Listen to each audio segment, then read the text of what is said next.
parece que se fue. Ahí está. Bueno, Alicia, me entra una inquietud, porque fíjense que cuando hablamos de una persona, como tú dices, una persona que en su momento solamente podía vivir el momento presente, que no podía irse para atrás porque no se acordaba o se acordaba todo lo de atrás ni adelante, que vive solo el presente. ¿Será eso un factor que ayuda a que a la vida la vivamos, que no esperemos a la muerte para todas estas reflexiones, sino que le demos sentido a la vida? Sí. En este caso, en este ejemplo, yo estoy hablando del sentido de la vida y de la paz para la muerte. Nunca hablamos de religiosidad. Ella no la tenía, pero tampoco decía que no creía en nada. Disfrutaba de la naturaleza, de las relaciones, nunca tenía dificultades de relación, era una persona discreta, brindaba mucho cariño a los niños y a los adolescentes. Lo que nosotros observábamos cuando atendíamos el hogar es que a las personas de CAF las acompañábamos en la reunión, o sea, hacíamos reunión, tenían meditación, tenían enseñanza, las acompañábamos. Pero a las personas que no pertenecían a CAF, las acompañábamos en la manera que ellas querían. Hacíamos, por ejemplo, talleres literarios y muchos disfrutaban de los talleres literarios. Tratábamos de responder a las necesidades de cada persona. Yo en este ejemplo solo me centro en cómo uno vive. Vivir quejándose, demandando, recriminando, reprochando, da un contenido a la vida. Vivir agradeciendo da otro contenido a la vida. Me refiero a la palabra agradecer, agrado de ser, o sea, agradecimiento de estar vivo, agradecer a la vida. Entonces, en este caso, y en otros que he visto también, la muerte es como un paso, es como abrir una puerta y pasarla, nada más.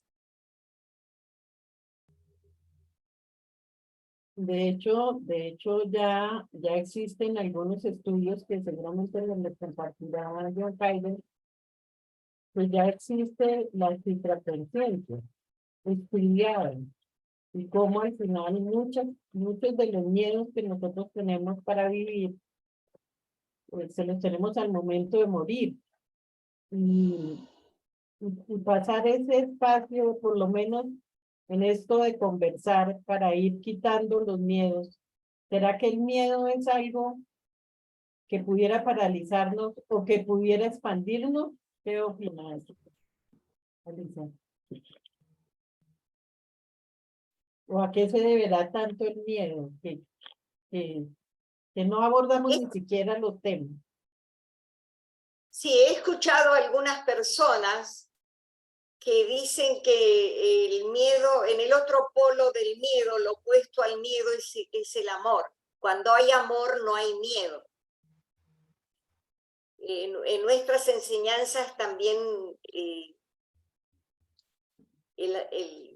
se colige eso, que cuando hay amor no hay miedo, porque la persona tiene confianza, se confía, no, más allá de lo que le pasa, más allá de sus circunstancias, confía en algo trascendente. Puede llamarlo fe, puede llamarlo divina madre, puede llamarlo cosmos, naturaleza, como lo llame, pero esa confianza, esa apertura, ese entregarse es lo que hace superar el temor.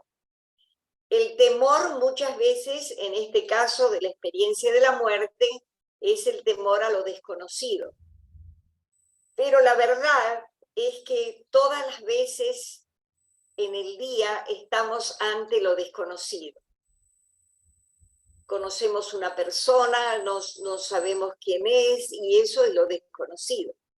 Sentimos una emoción que no hemos experimentado antes, rechazo, asombro, tristeza,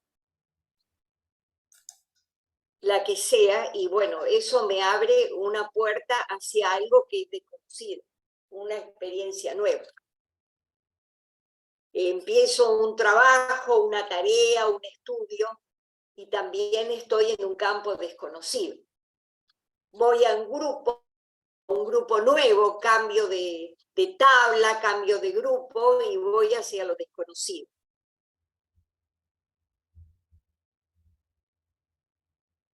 Muere alguien en la familia, un ser querido, y voy a vivir una etapa que para mí es desconocida. No sé lo que es prescindir de ese cariño, de ese aspecto, de esa relación, de esa compañía. Lo desconocido está permanentemente en nuestras vidas.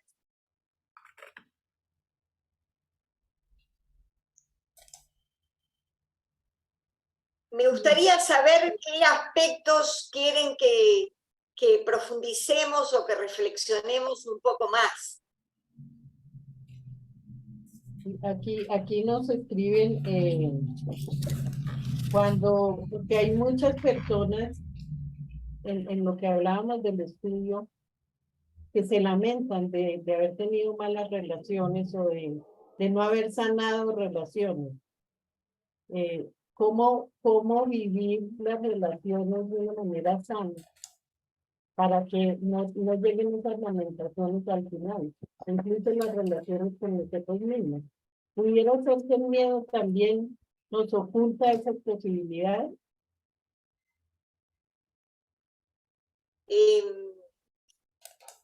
Cuando era adolescente, leía lo que se leía a esa edad, Mujercitas de Luis Alcott.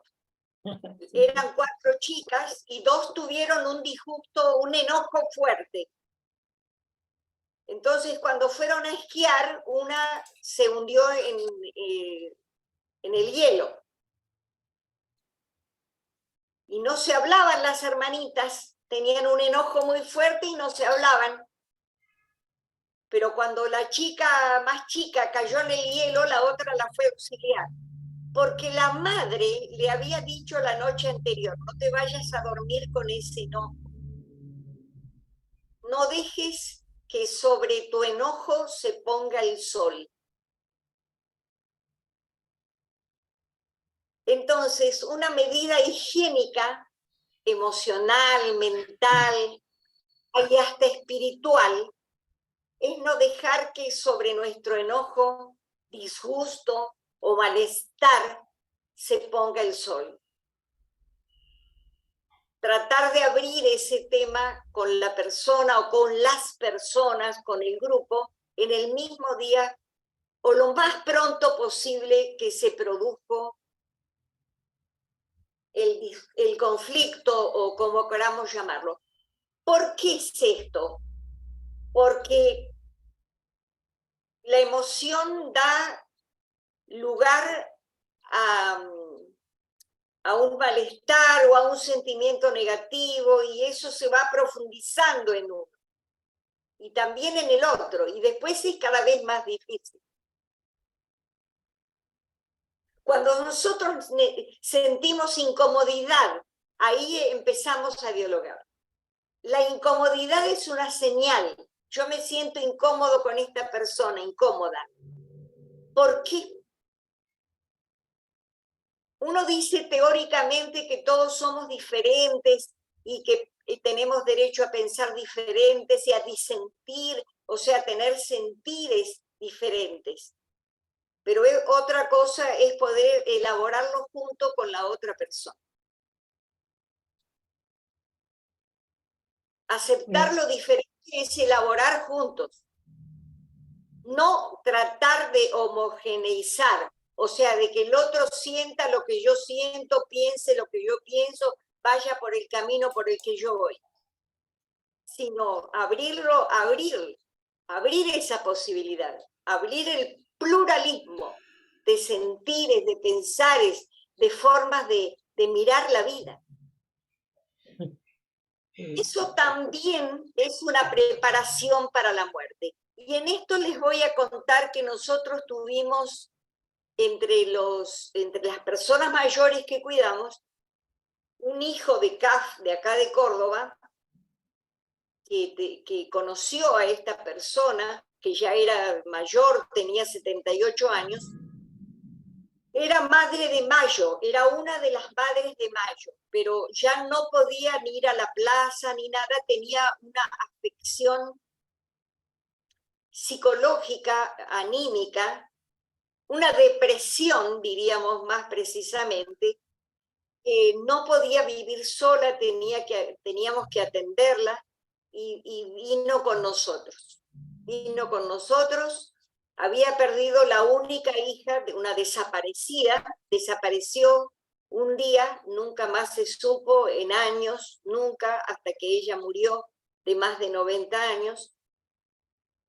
Y acostumbrábamos a que estuvieran las ancianas o los ancianos de a dos, porque tenían timbres, entonces si uno no se sentía bien, el otro tocaba timbre y avisaba, en fin, era mejor de a dos que de a uno solo. Entonces nos llamaban alternativamente cuando una u otra se sentía mal. Y la que era compañera de esta Madre de Mayo era una dama patrocinada de CAF. Y trataba, pero muy delicadamente, de que orara con ella. Y nunca lo consiguió, pero sí consiguió una amistad entrañable. Más que amigas, somos hermanas, dijeron. Y murieron muy cerca una de la otra, más de 90 años las dos. Pero nunca le impuso orar, pero la escuchaba orar. Y murió serenamente la Inés, que era Madre de Mayo. Filomena también murió serenamente, 95 años, tenía la familia, los hijos en CAF y ella era dama patrocinada. Pero la Madre de Mayo murió serenamente y murió conmigo. Yo estaba en la guardia esa mañana y le decía, estaba muy serena ella, se apagaba lentamente, y yo le decía 2 oraciones que para mí son muy para consolar y para iluminar el alma que se va, que son, oh resplandeciente y miles de hombres. Porque en mi forma de ver esto, los maestros están presentes y nos vienen a buscar. Lo mismo hice con mi propia madre, que murió a los 95 años. Yo le oraba en voz alta, oración vocalizada, oh miles y miles de hombres, y encended, oh resplandeciente.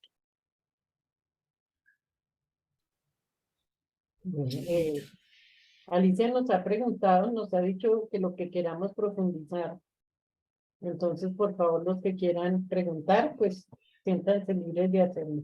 A mí me llamaba la atención porque cuando hablabas de lo desconocido, a veces las relaciones con los seres humanos se nos complican porque son un mundo desconocido. Y trasladar ese mundo desconocido, preferimos como más bien tenerlo por ahí, que no le conozcamos sino lo aparente. Y hablando del amor, me acordaba de algo que decía alguien, un novio que le decía a la novia, yo te amo, yo por ti correría, bajaría las estrellas, caminaría sobre vidrios, no importaba lo que pasara, yo lo daría todo por ti. Y ella le dijo, ¿me vas a venir a visitar? Eso no está bien. Entonces, a veces, a veces damos mucho más importancia a lo externo para no tener que pasar ese mundo desconocido con nosotros, que es donde las relaciones se nos complican a veces, ¿no? Aquí en el chat Miguel nos comparte una definición de amor. Dice A menos mor igual sin muerte. Interesante. Perdón, es A-mor, o sea, la composición de la palabra, Sí. significado directo es no hay muerte. O sea, hay continuidad. Sí, sí. Está levantando la mano Ruby. Ah, Ruby. gracias. Gracias porque yo Ruby. no la había visto. Bueno, me gustaría que profundizáramos un poco entre el momento de dormir después del examen retrospectivo y el momento de la muerte. Porque tal vez, no sé si fue en alguna enseñanza o oral seguramente, el orador nos decía que el momento del sueño después del examen retrospectivo era una de las experiencias más cercanas a la muerte. Sí. Sí, no sé, muchas veces uno experimenta en este ejercicio como un final, como algo que se termina definitivamente.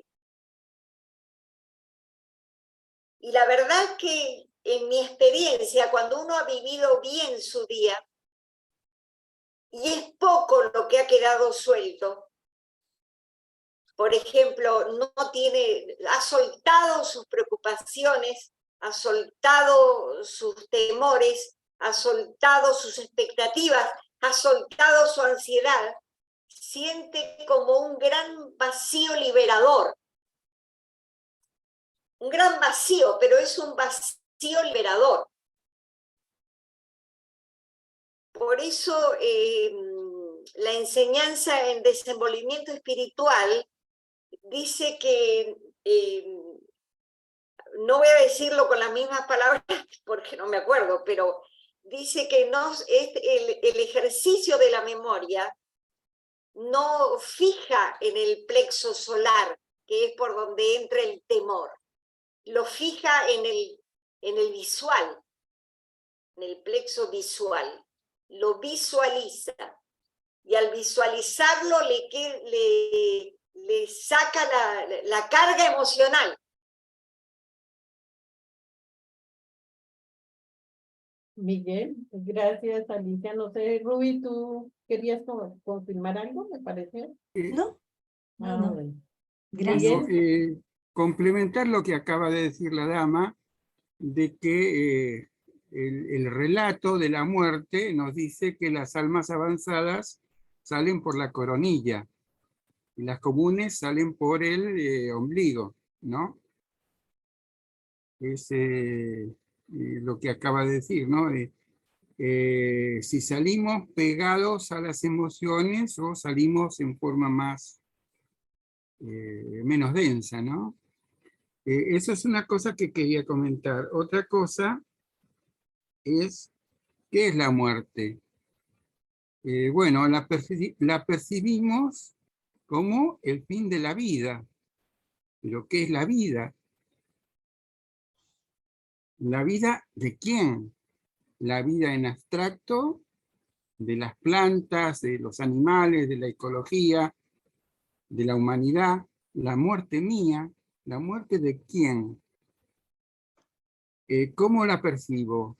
Y una cosa es la muerte en abstracto y otra cosa es la muerte mía. Bueno, sigo preguntando, ¿pero qué es lo mío? ¿Quién soy yo? Y ahí está toda la trama. ¿Por qué? Porque es algo que no tenemos resuelto todavía. Tenemos distintas percepciones del yo. Yo soy lo que está por acá, todas las células que están por debajo de mi piel, que es mi cuerpo, soy yo, mis cosas, mis pertenencias, mis afectos, etcétera, etcétera, o qué soy yo. Entonces hay muchas percepciones del yo, y también puede haber muchas muertes. Muertes que se dan en vida cuando yo pierdo algo que me pertenece y lo pierdo, o sea, biológicamente cuando pierdo la vida. Pero, ¿y después qué hay después?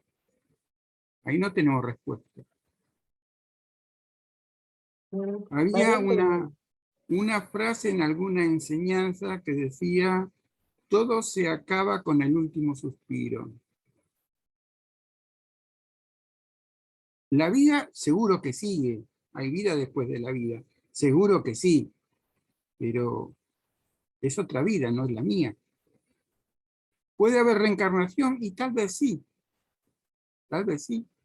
O sea, no puedo decir ni que sí ni que no, pero lo que reencarna, ¿qué es? ¿Soy yo, tal como quedo ahora? ¿O es una componente de otras cosas que se disuelven y se vuelven a reensamblar, así como las moléculas de los alimentos, de lo que respiramos, etcétera, etcétera, se van y se vuelven a reimplantar en uno, que podemos tener átomos de, qué sé yo, de Gengis Khan, de Pizarro, de qué sé yo, de otros seres que han vivido en otros tiempos y otras épocas. O sea, somos compuestos de cosas, pero ¿el yo qué es? Bueno, dejo una pregunta abierta, porque Gracias, ese es Miguel. el gran tema y el gran misterio, lo dejo abierto. No tengo Gracias, respuesta, Miguel. claro. Bueno. Alicia, ¿quieres que te recuerde las preguntas que hizo Miguel? Sí. Porque él dice, primero que cómo nos morimos, ¿no? En el momento de la muerte, cómo nos morimos, porque por dónde sale el alma. Y pregunta que una cosa es la muerte en abstracto y otra la muerte propia. Y que qué hay después. Entonces son como muchas preguntas antes de darle paso a Fabiana y a Adriana que tienen levantar la mano. Bueno, yo quisiera ponerlo en el contexto de la renuncia. La renuncia es una ley natural que pasa desapercibida. No es que yo dejo esto, renuncio, dejo lo otro, renuncio. La renuncia es la vida misma. ¿Qué pasa con el método en la persona? En mi experiencia, la parte sensorial va perdiendo primacía en la persona. Entonces, lo que uno identifica con la vida con lo sensorial, con el placer, con el disfrute, con el buscar, con la ansiedad, con todo eso que nos mueve, se va aquietando, se va sosegando. Y entonces es como decía un poema de Borges, esa costumbre de vivir, esa dulce costumbre de vivir. Eso es lo que uno teme perder, esa placentera y dulce costumbre de vivir. Entonces, como no sé, pero nosotros estamos siempre dándole otra dimensión a nuestra vida, por ejemplo, el servicio a los demás, el amor a la Divina Madre, los aspectos trascendentales de la vida, el servicio, todas las formas del amor y las formas de brindarnos a los otros, hay un cambio de sensibilidad que nos proporciona otra manera de vivir. Y seguramente otra manera de morir.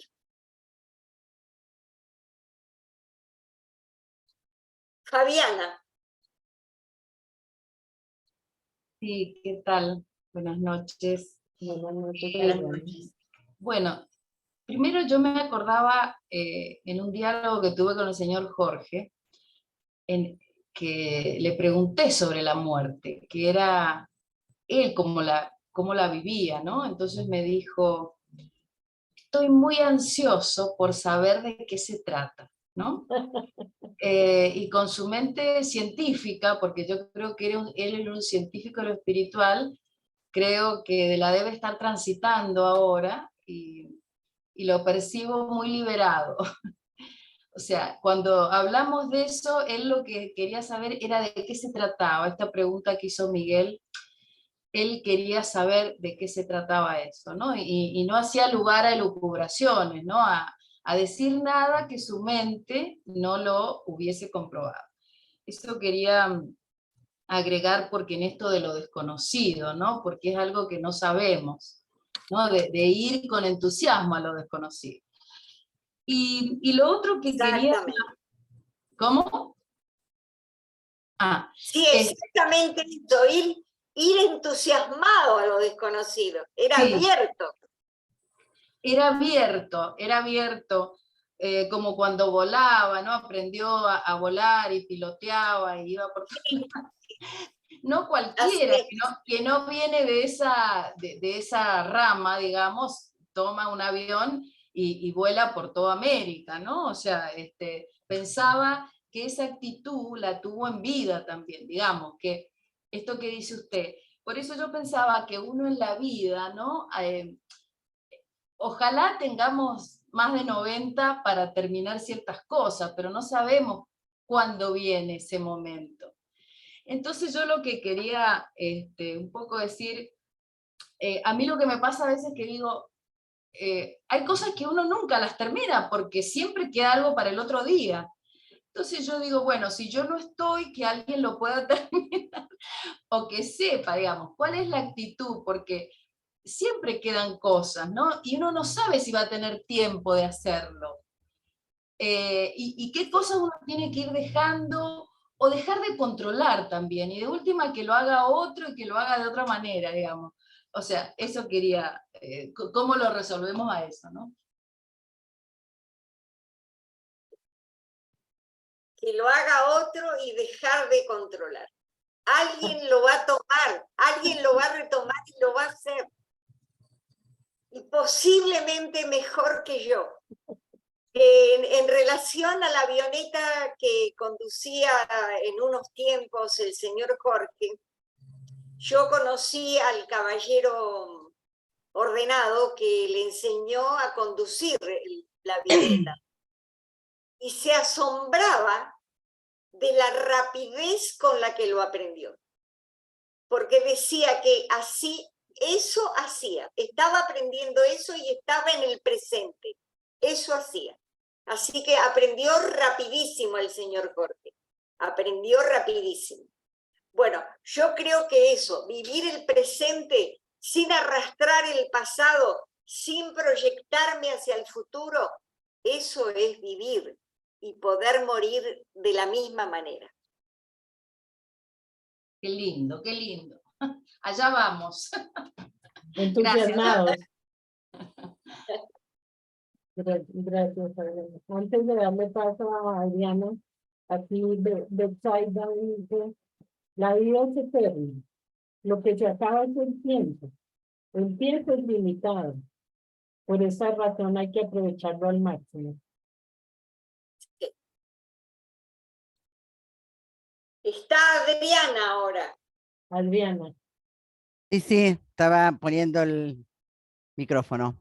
Si yo escuchaba todo lo que están diciendo y digo, a ver, ojalá uno pudiera tener ese pensamiento o esa idea, esa pregunta de qué se trata la muerte. Lo que uno ve en general es que cuanto más lejos mejor, O sea, nos movemos más o menos a ver, sí, sí, es muy interesante la muerte, qué sé yo, de qué se tratará, pero cuanto más lejos mejor, ¿no? Por otro lado, digo,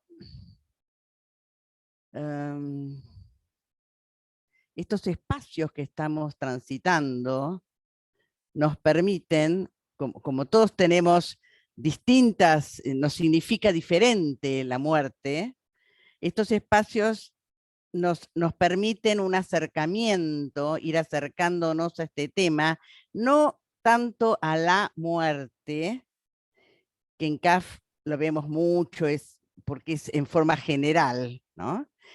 Sino más a mi muerte. Porque yo creo que Alicia, lo que ella decía, dice, lo que tiene acá contundencia es lo que me talla a mí, es mi muerte. Sí, sí, también la muerte de mis seres queridos, ¿tá? Este asunto de sentir que uno pierde, también es todo un elemento significativo, ¿no? Pero me parece que es interesante esto de ir ganando confianza en meterse en este tema que es muy... hay personas que no quieren ni le digan la muerte y ya se resisten, ¿no? Hay todavía como mucha resistencia, hay miedo, hay pavor, y si hay algo que sabemos que va a ocurrir es nuestra propia muerte, de eso no tenemos dudas, ¿no? Quizás están asociados el miedo al dolor, no querer sentir dolor, pero bueno, eso también habría que ver qué hicimos con el dolor mientras vivimos. Y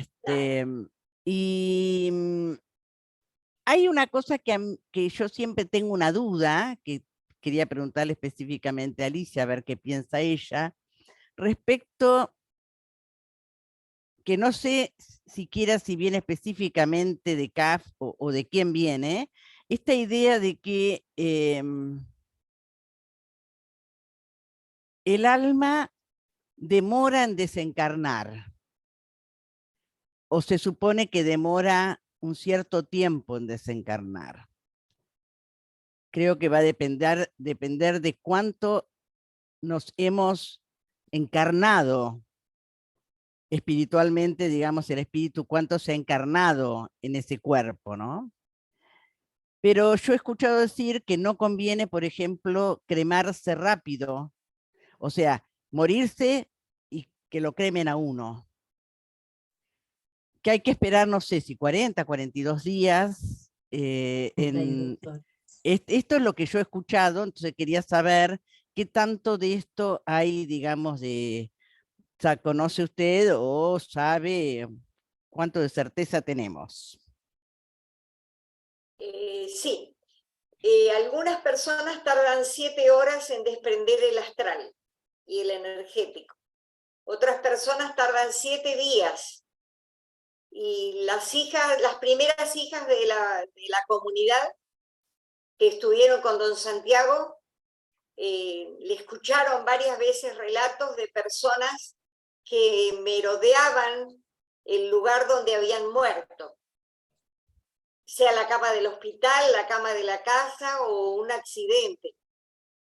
También decían que él no podía conducir autos porque veía a las personas que habían muerto en las carreteras y que era conveniente esperar por lo menos 30, no sé si 30 o 40 días, no tengo certeza sobre ese dato, pero sí esperar un tiempo para la cremación del cuerpo. Pero todo dependía de cómo había vivido esa persona. Hay personas que se desprenden y se van, ya no están acá. Y nosotras lo hemos experimentado en la vida de comunidad. Hay hijas que han muerto y estaban todavía. Nosotras le dejábamos todas las cosas porque don Santiago decía que la persona vuelve a buscar su silla, su ropa, algún objeto, Y entonces a algunas personas no hay que tocarles nada. Y otras personas se van y uno les saca todo porque no están ahí. Ya se fueron. Y alguna vez le preguntaron, ¿dónde está? En las tablas astrales. Ya entró en las tablas astrales. Y habían pasado 2 días. Eso es lo que yo sé de la tradición que recibí en la comunidad de lo que decía don Santiago. Y algunas preguntas no las contestaba. En relación al astral. Cuando falleció Faustino Juárez, que es un hijo de los primeros hijos de comunidad, que es protector de una tabla de Buenos Aires, Faustino Juárez, él murió de una embolia cerebral, así que en unos minutos nomás. Y don Santiago sufrió mucho porque él dijo así, cuesta mucho formar un ordenado de comunidad y se va en un instante. Pero bueno, él oraba mucho en la casa donde vivía ese hijo, que era una pequeña comunidad que algunos recordarán o habrán escuchado, que era una casa que le llamaban Echeverría, porque estaba en la calle Echeverría en Belgrano, en Buenos Aires. Pero ese hijo venía a Embalse y pasaba temporadas en Embalse también, con el señor Luis Walt, que fue el primer hijo de comunidad. Bueno, un día le preguntaron, ¿y Faustino, señor Santiago? Y él dijo, Faustino está cumpliendo la observancia en las tablas astrales. Ahora va a la capilla, ahora va da la bendición, ahora está haciendo las oraciones, ahora va al trabajo manual, está en las tablas astrales. Faustino ya no está más acá. Bueno, antes de darle la palabra a Laura, Alba Estela pregunta, vuelvo al punto anterior, ¿qué es el umbral? ¿En qué momento del proceso físico lo cruzamos al morir? ¿Es ese mismo umbral que cruzamos al nacer? Estas son preguntas profundas. Miren, yo quiero referirme ahora a los procesos interiores que nosotros vivimos, porque ahí están los umbrales. A veces uno tiene miedo de algo, ¿no? Por ejemplo, de ceder la opinión, de ceder la idea, porque uno se identifica tanto con eso que parece que uno ya se perdió su personalidad, su individualidad, su identidad, perdió todo. Ese es un umbral. Y cruzar ese umbral a veces es un desafío muy fuerte, decirle al otro, yo no pienso igual, pero sabe, me interesa su idea. La voy a reflexionar, la voy a pensar, mire, la anoto y la pienso.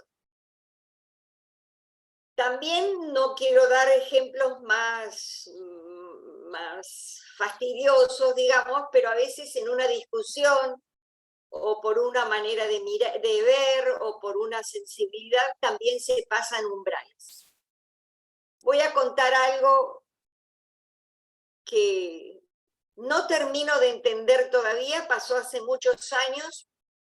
Yo estaba en la comunidad, el señor Jorge me conoció cuando yo tenía 42 años y cuando sucede esto tengo 45. Y entonces él me viene a la comunidad de Embalse de visita y así de parado, no de sentado y de conferencia particular, de parado, me dice, María Alicia, usted de jovencita, cuando la conocí, tenía una característica muy linda y la ha perdido.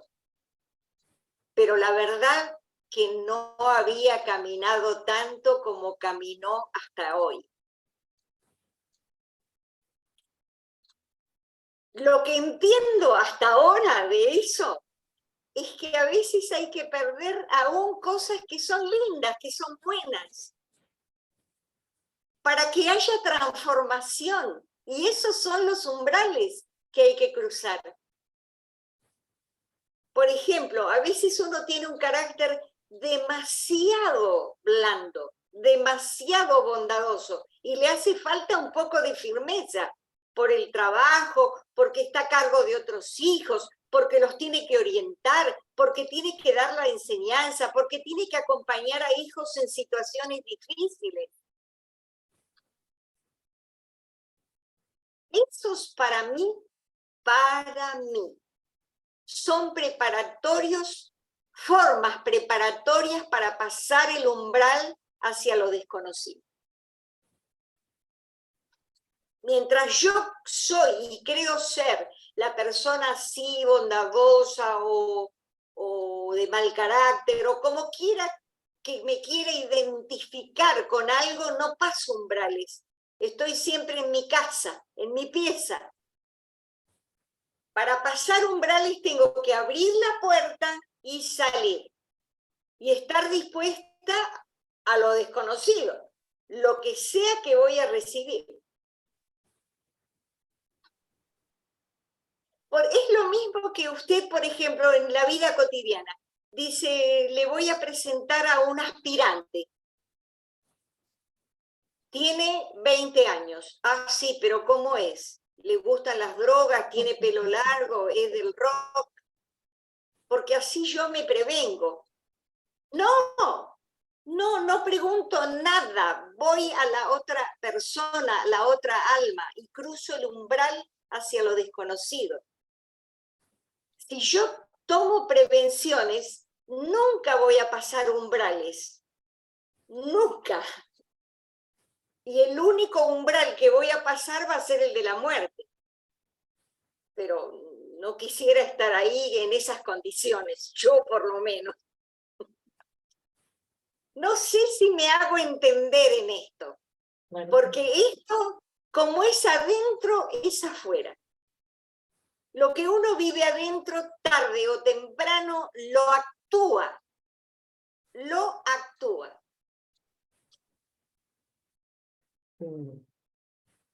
No sé qué me están diciendo acá. Sí, Alba dice que muchas gracias, que muy aclaradora. Alba que había hecho la pregunta. Y Ajá.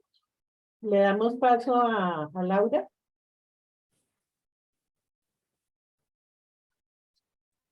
Laura. Sí, buenas tardes. Bueno, esto que acaba de decir Alicia, un poco sostiene y refuerza lo que yo estaba pensando, ¿no? Que tenía que ver un poco con la pregunta de Adriana, y un poco con todas las cosas que uno se plantea frente a la muerte. Creo que un punto fundamental, pero de capital importancia, es esa de la relación con lo desconocido, y que hay una práctica cotidiana en esa relación con lo desconocido. Por eso digo, lo que acaba de decir la dama Alicia es justo un poco lo que yo estaba pensando, ¿no? Con cada cosa del día, no necesito que me cambien de tabla, no necesito que se muera nadie de mi familia, no necesito nada así demasiado fuerte o cruento como para encontrarme con lo desconocido. Voy a preparar una comida y yo no sé qué es lo que va a salir. Por más que yo voy a poner las mismas cosas que suelo poner siempre, todos los días sale distinta. Nunca es la misma comida que yo creía que iba a salir. Siempre tiene una novedad, siempre tiene algo extraño, diferente de lo que yo suelo hacer. Me sorprende a mí misma que soy la que la preparó. Entonces, creo que en todos los órdenes, de que uno se levanta, de que uno se despierta, pone el pie fuera de la cama, hay algo que es diferente continuamente.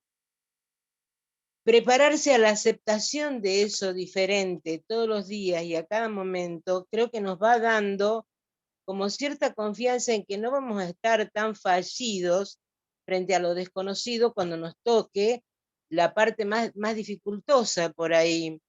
Creo Después pensaba en algo que dice Nazaret Castellanos, que dice, el cerebro no cambia porque uno le imprima una obligación o un deber ser, es decir, como que la oscuridad no se ilumina porque yo saque oscuridad, sino porque pongo luz, ¿no? Es decir, porque pongo luz, y poner luz en todo caso es cambiar el hábito de estar preguntándome, temiendo, preocupada por aquello que todavía no está a mi alcance, y el cambio de hábito sería, y el poner luz sería, enfrentarme a lo desconocido continua y cotidianamente, hacer un hábito de enfrentarme a lo desconocido con esa alegría de la que ustedes estaban hablando, ¿no? En todas las cosas. Voy a abrir un cajón y a lo mejor yo creo que ahí hay un montón de cosas que yo guardé y de golpe pasó alguien de la familia, las sacó, las cambió de lugar.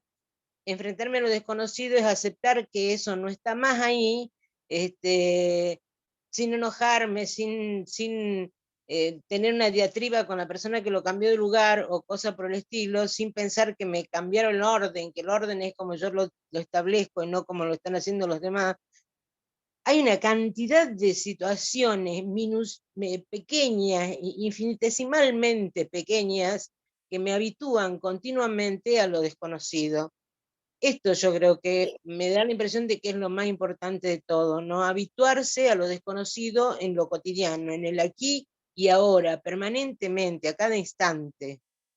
Yo tenía la certeza de que mis manos funcionaban de una determinada manera y de golpe se empezaron a calambrar, qué sé yo, y ahora ya no funcionan de esa manera. Mi posibilidad es, bueno, cómo genero una nueva relación o una nueva reacción con esa situación. Esto no sé si va a cambiar o no va a cambiar o qué va a pasar, pero ahora es lo que tengo. Entonces tengo que resolver esto ahora y esto es mi desconocido. No sé, esto me daba la impresión, ¿no? Que es el presente lo trascendente realmente. Es la relación que tengo con el presente lo trascendente. Si después me desprendo de mis cosas, si no me desprendo, y no sé, va a depender del ejercicio que haya hecho antes realmente. Eso nomás. Gracias. Sí, realmente que Laura toca un tema importante, que a veces uno no ve su vida en perspectiva. Se ve como que uno es siempre el mismo, y uno no es siempre el mismo. No. Yo tengo muchos años de vida de comunidad, y si ustedes me preguntan, los primeros 5 años o 4 o 5 años fueron, lo más duro para mí era el trabajo manual, porque yo no venía de hacer trabajo manual, de echar leña, atender un gallinero, hacer huerta, no venía de eso, hacer comida para 200 niños, yo no venía de eso y me costaba mucho. Pero hoy lo aprecio y bendigo eso, lo bendigo cada día. Yo no lo puedo hacer ahora, no podía, pero lo hice en ese momento y lo bendigo como que está puesto en mí, pero no lo añoro, como que quisiera volver a hacerlo, no lo añoro, eso pasó y va a pasar otra cosa y otra cosa y otra cosa. Lo mismo, hay lugares de los que tiene que irse, el ser humano vive infeliz, desgraciado, atontado, anestesiado, porque vive atornillado a sus laureles, a sus funciones, a sus ambiciones. Le cuesta mucho llegar a un lugar, a gerente, a no sé qué, póngale cualquier nombre, a profesor emérito, y se atornilla ahí, sin darse cuenta que ese atornillarse es su infelicidad, su desgracia. Y su felicidad es ser libre de eso. Ya está, ya fue. Pero no, lo quiere tener puesto. Y lo pierde todas las maneras posibles, porque esa es la ley de la renuncia, todo lo perdemos, todo pasa, pasa. Este instante, el valor de este instante es esto que estamos viviendo, después ya pasó. Es lo que resuena en nosotros, esta resonancia que hay entre nosotros, aunque nos estemos mirando a través del internet. Pero el silencio, la pregunta, la palabra, el gesto, la mirada, eso es lo que tenemos.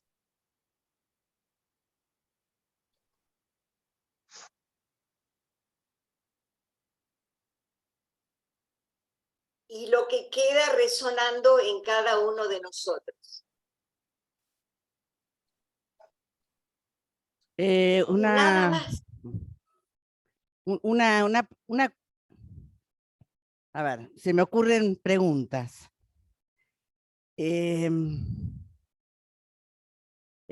Durante toda la charla he escuchado muchas veces la palabra perder.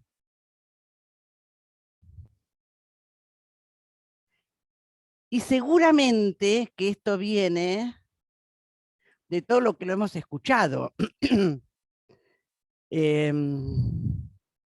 Nuestra educación, nuestros padres, con buen sentido, con buena intención, pero esto ha sido recurrente en nuestros medios. Se pierde, se pierde, se pierde. Se pierde el día, se pierde lo que hace. Yo digo, ¿por qué no podemos pensar que gané un día, que gané lo que aprendí? No perdí nada, en realidad lo gané, pero podría ir mucho más allá, ni pierdo ni gano, ¿no? Ya lo viví, lo tengo de experiencia. Pero, porque como yo siempre estoy preguntándome cuáles son los resortes que hacen de alguna manera que vivamos así, bueno, acá me salta un resorte, que es esto, la idea que pulula en la sociedad, que pulula en nuestros medios, que pulula en nuestras familias, en nuestra escuela. Poco yo creo que por inconsciencia, porque no se hace un estudio lingüístico acerca de por qué usamos una palabra y no otra, ¿no? ¿Qué sentido tiene? Y sí que es importante, no es lo mismo usar una palabra que otra. Entonces yo caigo un poco en cuenta respecto de esto, de cómo la palabra pérdida la tenemos tan asociada, o la muerte la tenemos tan asociada a la pérdida, ¿no? Perdemos verlo, perdemos hablar, perdemos tocarlo, perdemos la relación, perdemos, ¿no? Claro, es horrible. Desde esa concepción es horrible que la persona se muera, que la otra persona se muera. Porque estoy perdiéndola, ¿no? Cuando en realidad, como decía Alicia, en realidad yo no la pierdo, está dentro mío ya la persona que se fue. Solo tengo que acordarme de ella, en realidad, ¿no?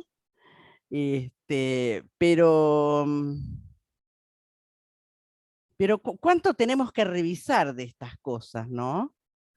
Porque si no es como hacer un trabajo, a veces pienso decir, si yo no hago estas desviaciones y estos trabajos paralelos, es como si yo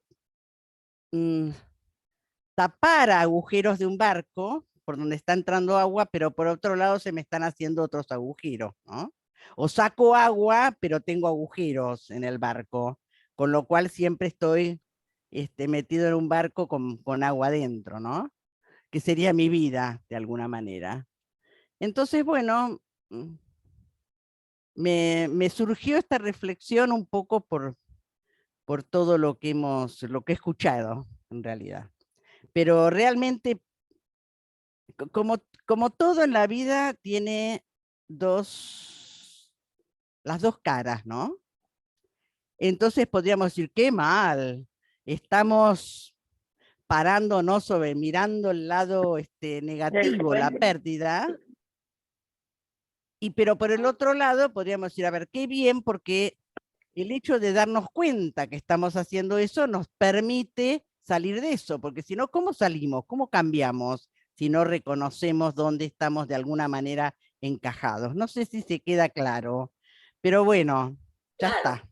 Sí, yo lo voy a poner, voy a tomar la palabra revisar, que es muy interesante la palabra revisar, y voy a tomar el ejemplo que yo di en relación al señor Jorge. Cuando él me dice, usted perdió la linda característica que tenía cuando era joven, pero no anduvo tanto tiempo, tantas cosas, tanto camino, no caminó tanto como caminó hasta ahora y tanto que cambió, es que no hay pérdida, hay transformación, hay transmutación.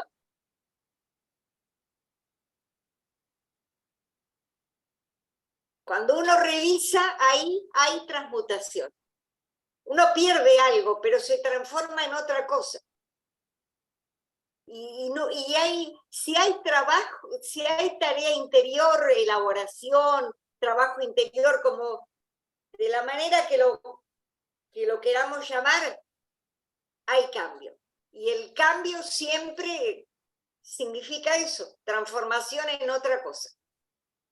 Y como dice Adriana, usamos la palabra perder, pero que está en un lenguaje como ya fuera de moda, que quedó en el pasado.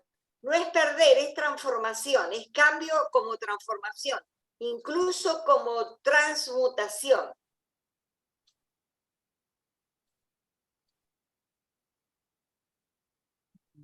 Eso me acuerda a un poema de Borges que se llama 1964, que comienza diciendo, ya no es mágico el mundo, te han dejado.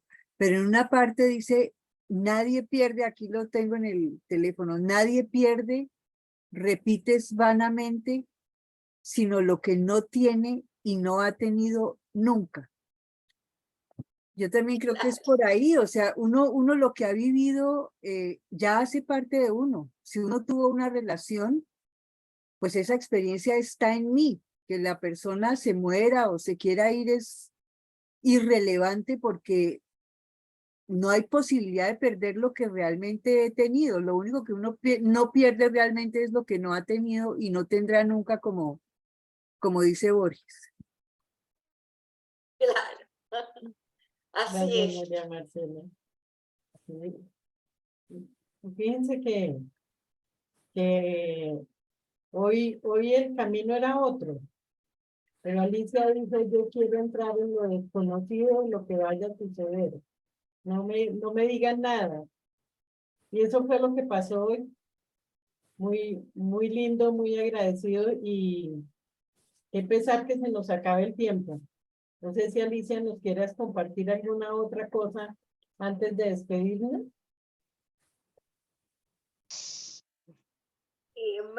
Me resultó muy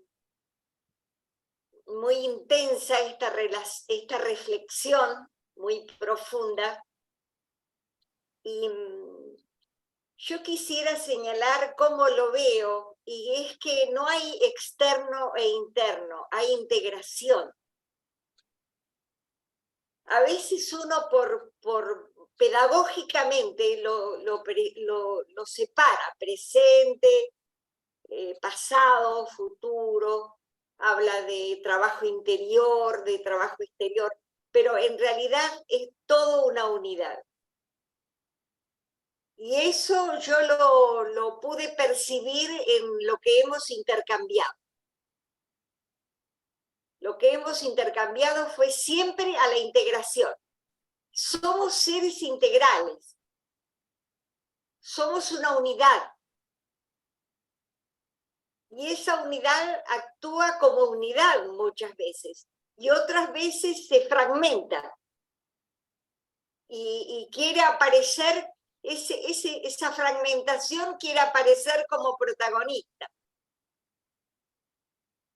Pero en realidad es parte de una unidad. Y ese es el verdadero sentido del ser espiritual, la integración.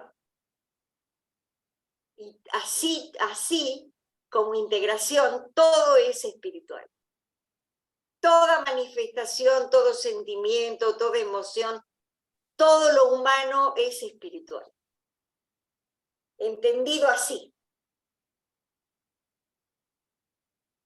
Muchas gracias. ¿Qué les parece si con la presencia del señor Jorge nos vamos construyendo ese entusiasmo por la vida que él nos dejó y ese entusiasmo por la muerte y por lo desconocido, para que nos sirva para brincar los umbrales de todos los días que tenemos en la vida?